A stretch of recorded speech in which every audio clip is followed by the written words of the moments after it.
Madame, Monsieur, bonsoir et bienvenue dans le 20h de TFM. Dans l'actualité de ce jeudi, une flottille de pirogues artisanales agitant des drapeaux rouges devant la plateforme Grand Tortue Ahmeyim.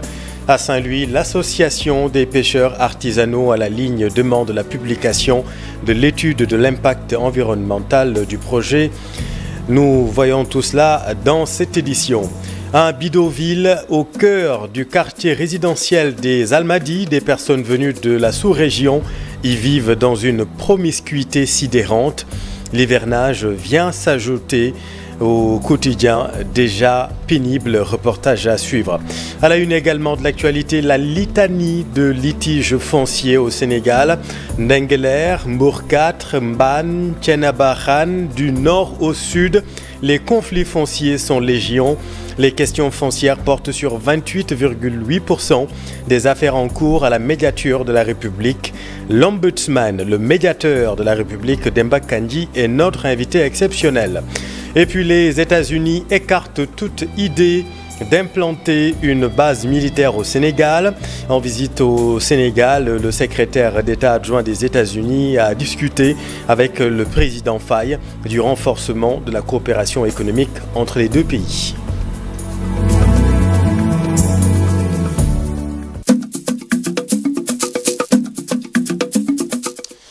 Mais d'abord, un rassemblement de protestation en pleine mer. Une flottille de pirogues artisanales a rôdé devant la plateforme Grand Tortue Ahmeyim.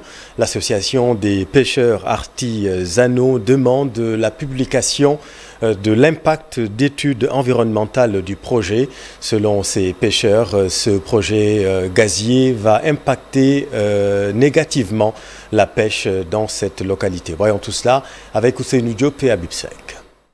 Une plateforme dont les opérateurs, ceux qui sont en train d'exploiter cette matière première, n'ont même pas la courtoisie de venir parler avec les pêcheurs. L'exploitation du gaz ici à Saint-Louis a un impact réel sur l'activité de la pêche. L'exploitation du gaz ici à Saint-Louis a un impact sur nos vies. Pour ces pêcheurs, les sociétés qui vont exploiter le gaz dans les mois à venir vont polluer la mer et du coup tuer le secteur de la pêche. Après avoir volé Diatara, Bibi ne rencontre que des balivernes. Notre langue de barbarie qui est ici, qui représente Saint-Louis, est très impactée par le gaz et le pétrole. Les acteurs de Saint-Louis ont aussi rejeté les études de l'impact environnemental de la société BP et de Cosmos. On voit des étrangers qui sont là, qui viennent. Ils ont l'autorisation de l'État du Sénégal pour exploiter du gaz. Et comment ils le font? En polluant la mer. Vous savez, ils sont là depuis presque 10 ans. Mais je vous dis, c'est une catastrophe écologique que BP et Cosmos sont en train de créer au Sénégal. L'association des pêcheurs artisanaux à la ligne de Saint-Louis tire la sonnette d'alarme sur le danger qui guette les pêcheurs de la vieille ville face à la presse. Au quai des pêches de Gorumbach à Saint-Louis, ils ont promis d'accentuer la lutte. Transport vers l'élaboration de stratégies répondant aux besoins du secteur, annonce faite par la tutelle à l'occasion d'un séminaire de préparation des états généraux des transports publics. Yaïkou Mandjaï. Le Sénégal est en route pour des assises dans le secteur du transport. Des moments d'échange et de réflexion sur des réformes profondes sur le transport au Sénégal au grand bénéfice de la population sénégalaise. C'est une décision à saluer mais qui devait être faite depuis longtemps car le transport fait partie des secteurs les plus importants de ce pays et qui génère même beaucoup plus d'argent que certaines sociétés. Donc il est tout à fait normal d'organiser ce secteur parce que tous les problèmes auxquels nous sommes confrontés sont dus au manque d'organisation. Le domaine du transport a ses particularités et l'attitude des conducteurs est à déplorer sur la route.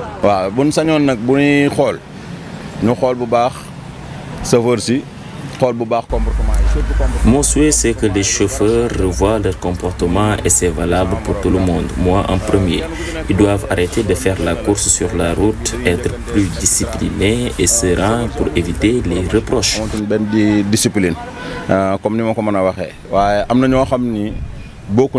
Ce chauffeur très inquiet fustige leurs conditions de travail qu'il trouve difficiles et pense qu'avec ces assises, une issue devra être trouvée entre eux et les transporteurs propriétaires de leurs véhicules. Il faut que le gouvernement prenne des résolutions fermes pour que les propriétaires des véhicules nous laissent travailler dans la tranquillité avec un bon salaire et un versement sans délai. Nos patrons nous exigent un versement de 500 000 francs par semaine et si on n'a pas cette somme, on sera obligé de faire des allers-retours. Les routes évoluent, les véhicules aussi, mais avec ces assises, il s'agira de créer un cadre plus propice pour assurer une mobilité sécurisée aux usagers et conducteurs. L'autre grand titre de cette édition, un bidonville au cœur du quartier résidentiel des Almadies. Des personnes venant de la sous-région y vivent dans une promiscuité sidérante. Les loyers sont chers à Dakar et nous n'avons pas où aller, soupire-t-elle. Et vous allez le voir dans ce reportage, l'hivernage vient s'ajouter à un quotidien déjà bien pénible. Reportage Habib Faye. C'est un nouveau bidonville qui vient d'être installé aux Almadies dans le quartier Pistebi. Sous ces tentes fabriquées à base de perméables et de carton que résident Abdou Aziz et sa famille. Ils viennent du Niger en quête de meilleures conditions de vie. Sur ce périmètre, pas moins de 40 abris provisoires campent le décor.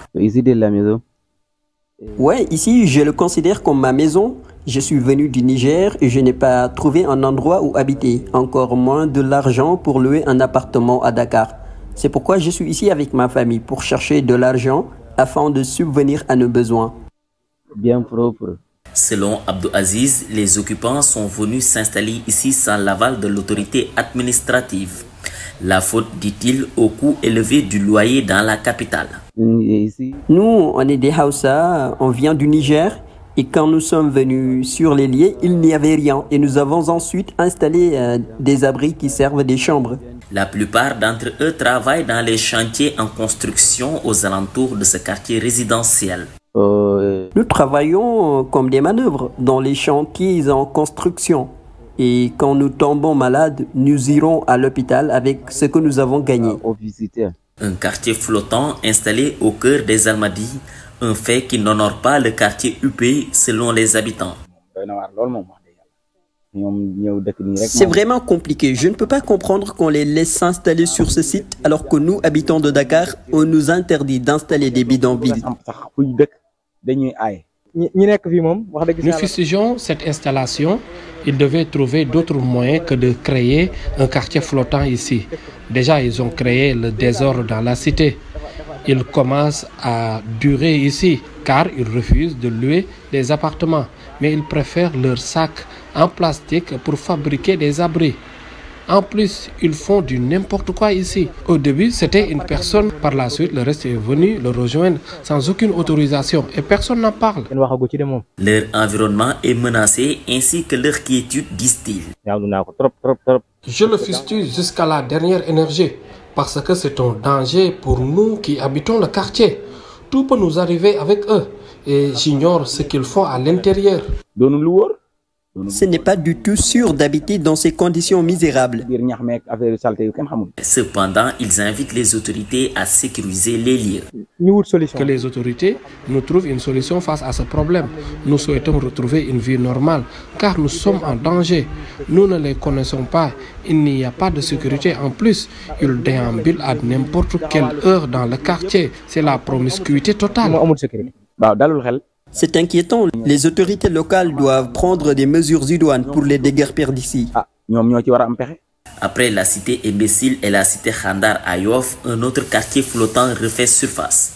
Pourtant, le ministère chargé du cadre de vie ne cesse d'organiser des opérations de désencombrement. Mais le quartier Pistebi des Almadies semble pour le moment échapper au passage des bulldozers.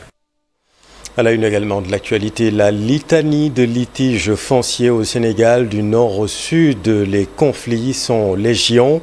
À Thiénaba Khaban, c'est dans la commune de Tasset, les populations réclament la restitution de leurs terres exploitées par une entreprise espagnole depuis une décennie. Seulement, le protocole gagnant-gagnant n'est plus respecté par l'entreprise selon les populations. Explication, Cheikh Anta Diop. Thiénaba Khaban, une localité de la commune de Tasset située à presque 15 km de Ndiaganiao. Ici, les habitants du village ont marché pour se faire entendre. Leur résignation transparaît à travers leurs propos. On a organisé ça pour qu'on nous aide. J'avais signé un contrat avec lui 5 ans. C'est janvier qu'il va finir. Mais les enfants, les jeunes garçons ne le tolèrent plus. Ils disent qu'ils ne travaillent pas ici. Selon Dick Faye, les accords de partenariat qui ont été signés entre Senfruit, une entreprise agricole, et les populations n'ont toujours pas été respectés. Oui, c'est la Senfruit. Tout ce qu'on dit avec nous, ils n'ont rien fait sincèrement. Ils n'ont pas respecté les contrats, même ils n'ont pas respecté les Sénégalais, on peut le dire. Les gens du village ne travaillent pas, les jeunes ne travaillent pas. Imagine un jeune garçon qui travaille, qui a fait plus de 6 ans de saisonnier. Il fait 2 ans de CDD. Il te reste quoi? CDI, on le dit, il fallait que tu ailles à la maison, tu nous regardes comme ça. Ces jeunes employés dans cette entreprise dénoncent aussi les conditions de travail difficiles. Ils sont mal payés aussi, journée 2500. La marche a été autorisée. Des éléments de la gendarmerie de Notto Diobass ont encadré les marcheurs. Ces derniers ont tenu un sit-in devant la grande porte de Senfruit, Thiénaba Khaban.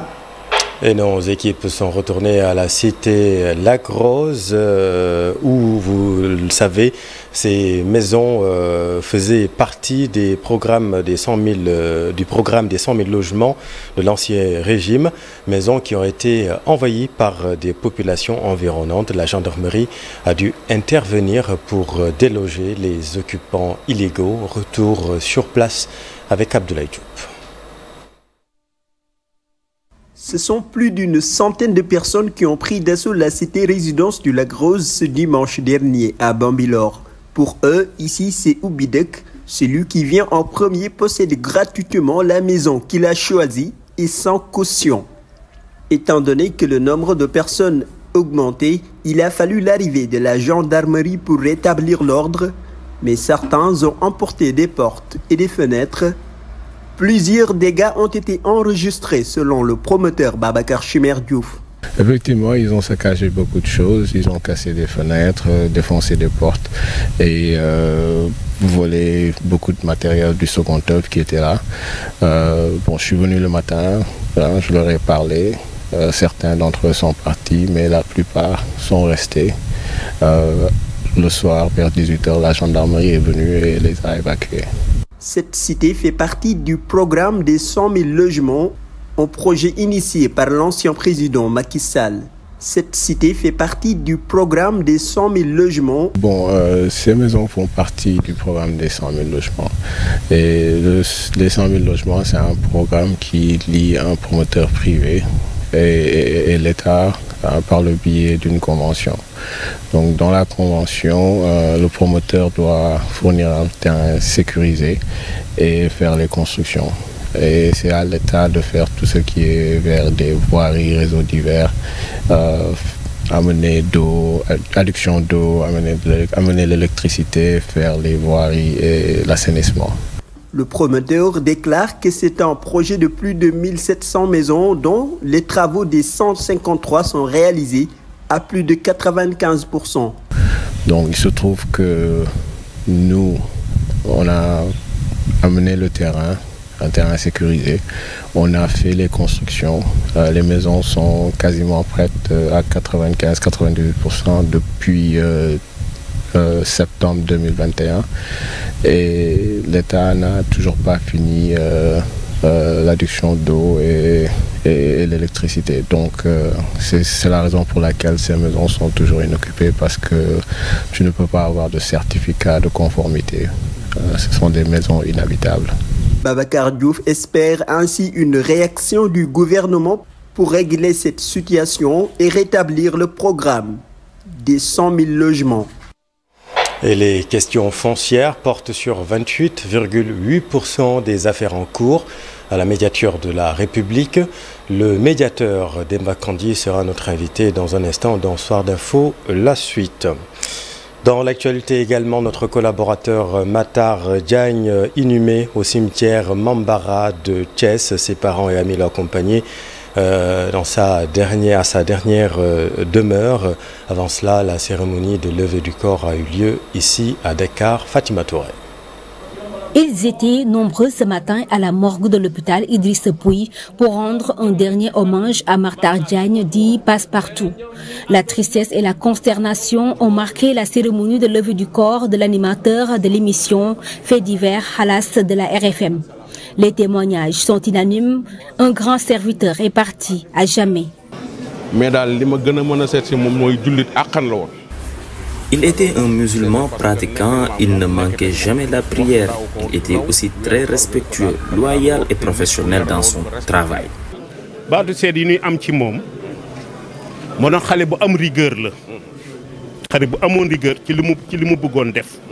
Makhtar était une personne rigoureuse dans le travail. Ndoye Bane peut en témoigner, lui qui l'a choisi comme étant son successeur dans l'émission Halas. ku bëggoon waajuram la itam lu mu mës a am bokk na ko ak waajuram fu mu mën a nekk loolu moom ñu xam nañ ko bu baax. Ses parents ont tenu à remercier sa famille adoptive durant sa maladie. ñun jotuñu ci moom xamuñu ci moom dara. Il était ambianceur. Makhtar est l'exemple d'un fils parfait qui aimait beaucoup partager. Nous remercions le groupe Futur Média qui a pris en charge son traitement. Sa mort nous a surpris parce qu'on ne savait même pas qu'il était gravement malade. Mais sa famille adoptive a tout géré. Nous sommes vraiment reconnaissants. Nous sommes contents de savoir que notre fils travaillait avec des personnes très empathiques et responsables. Arraché brusquement à notre affection, Judy, Makhtar Diagne repose désormais au cimetière Mambara de Thiès. Que la terre lui soit légère. Un ministère du culte, c'est une bonne idée selon le QDIS, le secrétaire général du cadre unitaire de l'islam au Sénégal. Le docteur Cheikh Gueye approuve cette idée avancée, vous le savez, par le Premier ministre Ousmane Sonko à partir de l'année prochaine. Voici le docteur Cheikh Gueye avec Fatou Bintou Conté. Lui-même avait déjà annoncé depuis 2017, lors d'une conférence à Touba à laquelle j'avais participé, qu'il prendrait, en arrivant au pouvoir, une telle décision, avec donc un ministère qui serait présent au Conseil des ministres avec un poids budgétaire important. C'est donc une vraie rupture qui montre également sa constance dans ce domaine-là, notamment de l'institutionnalisation des affaires religieuses. Ça correspond également à une demande du cadre unitaire de l'islam au Sénégal qui avait, lors des dernières élections, formulé dans son carnet de propositions, Yobolu Kandidaï, la proposition pour la création d'un ministère chargé des affaires religieuses et d'un conseil supérieur des religieux au Sénégal. Donc nous nous en réjouissons et nous pensons que ça sera un acte de rupture très important pour une assumation de notre laïcité. Tout autre chose, l'université Sine Saloum El Hadj Ibrahima Niass de Kaolack a abrité le premier salon de la géomatique et de l'intelligence artificielle en Afrique, en collaboration avec l'ambassade de France au Sénégal. Ce salon a pour principal objectif de former et de sensibiliser les étudiants sur la géomatique et l'intelligence artificielle. Ousmane Dem. En abritant cette importante journée, l'université Sine Saloum El Hadj Ibrahima Niass souhaite mettre en relief deux aspects. Le premier est que l'intelligence artificielle, mais également la géomatique, sont des disciplines qui sont très importantes pour l'économie, mais également pour la société. L'autre aspect, c'est que l'université doit continuer à jouer son rôle, non seulement dans la formation, dans la recherche, mais également dans le service à la communauté. Raison pour laquelle donc nous nous félicitons de cet événement. Cette initiative portée par l'université Sine Saloum El Hadj Ibrahima Niass s'intègre dans un projet plus global. Ce salon qui est probablement le premier salon sur le continent africain traitant de ces deux dimensions est une opportunité très très forte pour l'avenir des jeunes. Et il nous semblait tout à fait naturel de pouvoir donc soutenir, débattre, venir discuter de ces opportunités, des défis qui sont à relever. Pendant 3 jours qui seront animés à la fois par des tables rondes, des témoignages d'experts, mais aussi des démonstrations. On va dire un écosystème qui va porter haut la voix de la jeunesse sénégalaise et de l'avenir du développement économique du Sénégal par cette jeunesse. Au-delà de la jeunesse sénégalaise, c'est toute l'Afrique qui va y trouver son compte. Aujourd'hui, quel regard avons-nous à faire sur la géomatique il y a pour l'Afrique et le Sénégal? Et ça, c'est important que des jeunes Sénégalais qu'on forme puissent très tôt être sensibles à ces questions pour qu'ils se préparent mieux demain. Donc on est conscient que la géomatique et l'IA sont aujourd'hui deux jumeaux qui doivent aller de pair. Et c'est de ce fait-là qu'on a tenu ce salon-là, pour qu'on puisse avoir les combinaisons possibles, mais surtout les enjeux et les perspectives durables autour de ces concepts. Réunir tous les acteurs de l'écosystème en vue de réfléchir ensemble sur les enjeux et perspectives des démarches scientifiques, c'est entre autres objectifs de ce salon. Les États-Unis écartent toute idée d'implanter une base militaire au Sénégal après avoir quitté le Niger. En visite dans notre pays, le secrétaire d'État adjoint des États-Unis a discuté avec le président de la République, Bassirou Diomaye Faye, du renforcement de la coopération économique entre les deux pays. Voici Kurt Campbell. No, absolutely not. And I think President Faye made very clear that non et absolument non. Nous n'avons pas discuté de ce sujet-là. Nous avons discuté avec le président Faye de l'appui des États-Unis pour le développement et pour le renforcement au bénéfice de la société sénégalaise. Nous n'avons aucune intention d'installer une base au Sénégal. Vous êtes en train de chercher un plan B pour remplacer ce qui était au Niger, la base d'Agadez, dans un autre pays de la sous-région. Est-ce que vous vous êtes déjà arrêté sur un pays qui pourrait remplacer le Niger? My own view is... Je pense que peut-être que l'idée que vous avez avancée n'est pas juste. Parce que nous n'envisageons pas de remplacer une base par une autre base. Ce n'est pas dans notre projet. Ce que nous cherchons, encore une fois, c'est le partenariat et le renforcement des capacités et la formation. Et cette partenariat pour la sécurité peut prendre différentes formes dans la région. Et en ce qui concerne le Sénégal, c'est surtout le partage d'informations, la formation et les exercices conjoints des militaires.